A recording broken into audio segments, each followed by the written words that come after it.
тууралуу жөнүндө баян кылып беребиз. Пайгамбарыбыз саллаллаху алейхи вассалам 50 жаштан өткөндө уулду болду. Кубанычы ичине батпай сүйүнүп жүрдү. Баласы 7 күндүк болгондо акыйка кылды. Уулум Ибрахим алейхиссаламдай болсун деп, уулуна Ибрахим деп ысым койду. Уулу Ибрахим 5-6 жаш болгондо ооруп калды. Пайгамбарыбыз саллаллаху алейхи вассаламдын маанайы чөгүп, эч нерсеге көңүлү жок жүрдү. Ибадат кылган бөлмөсүндө "О Аллахым, уулума шыпа бер" деп ыйлап дуа кыла берди. Бир убакта терезеге көзү түштү. Караса, уулу Ибрахим чуркап үйдөн чыгып калды. Пайгамбарыбыз саллаллаху алейхи вассалам кубанып кетти. "О Аллахым, өзүңө шүгүр, дуамды кабыл кылыптырсың" деп дуа кылды.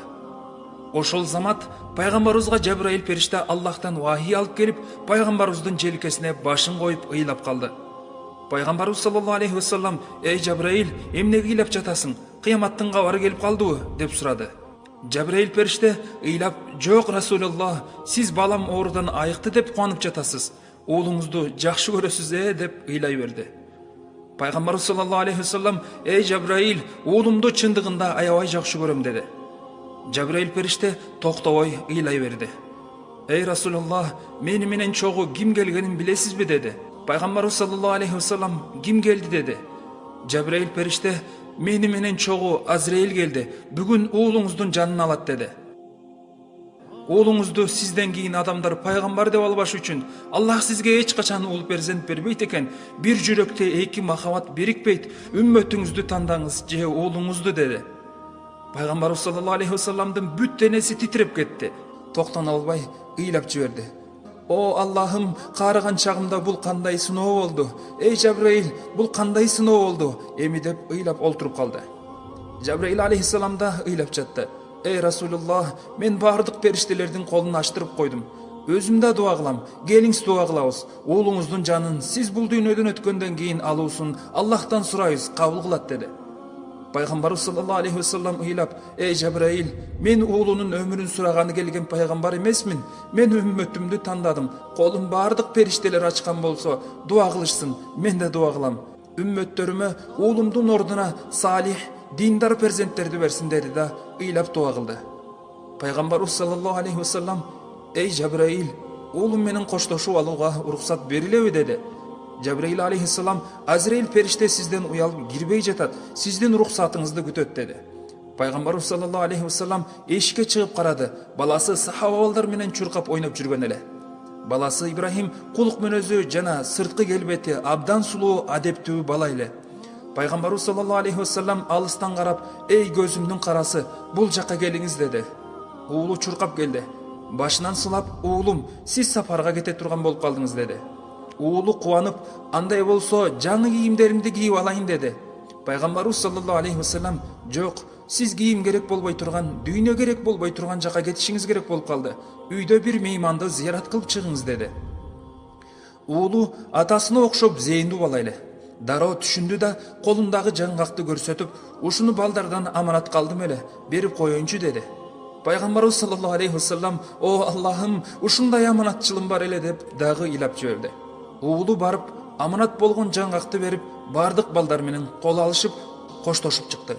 Кээ бирөөлөр менен чоң кишилерче кучакташып коштошту. Жабраил периште токтобой ыйлап турду. Уулу келип: "Ата, кана басыңыз. Сиз көп ата жөнүндө хадис айткансыз. Сизден алдыда бассам урматсыздык болор" деди. Бул сөз пайгамбарыбыз саллаллаху алейхи вассаламдын жүрөгүнө от салды. "О Аллахым, парасаттуу, акылдуу уулум бар эле" деди. Жолдо баратып сахабалар менен коштошту.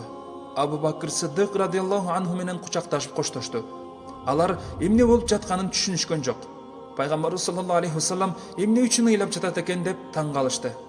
Үйгө киргенде бала Азраил периштени көрүп: "Ата, бул мейман ким? Аны карасам коркуп жатам" деди.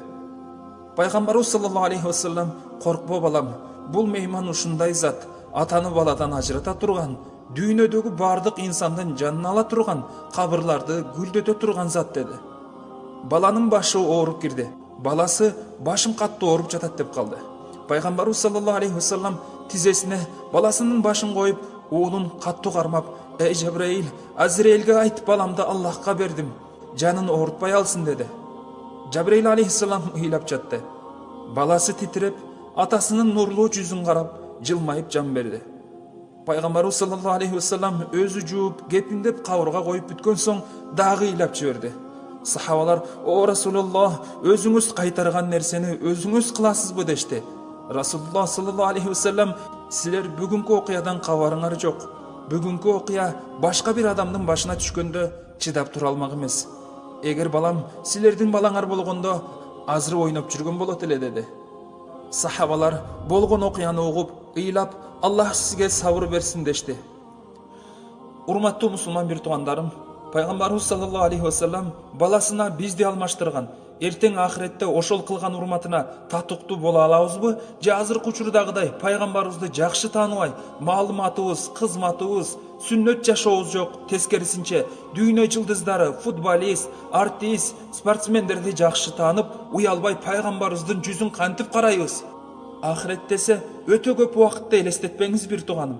Азраил периште бир күндө 5 жолу ар бир үйгө келип жашоочуларды карап кетет экен. Бул дүйнө өтө кыска. Бир инсандын бул дүйнө менен кош айтышуусу ал инсан үчүн ахиреттин башталышы. Дайыма пайгамбарыбыз саллаллаху алейхи вассаламдын атын укканда саллаллаху алейхи вассалам салам жана салаваттар болсун дейле. Сүннөттөрдү аткарганга дайыма аракет кылалы. Пайгамбарыбыз саллаллаху алейхи вассаламдын тарыхын окуп, жакшылап тааныйлы. Аллахым туура жолдон адаштырбасын. Ассаламу алейкум ва рахматуллахи ва баракатух.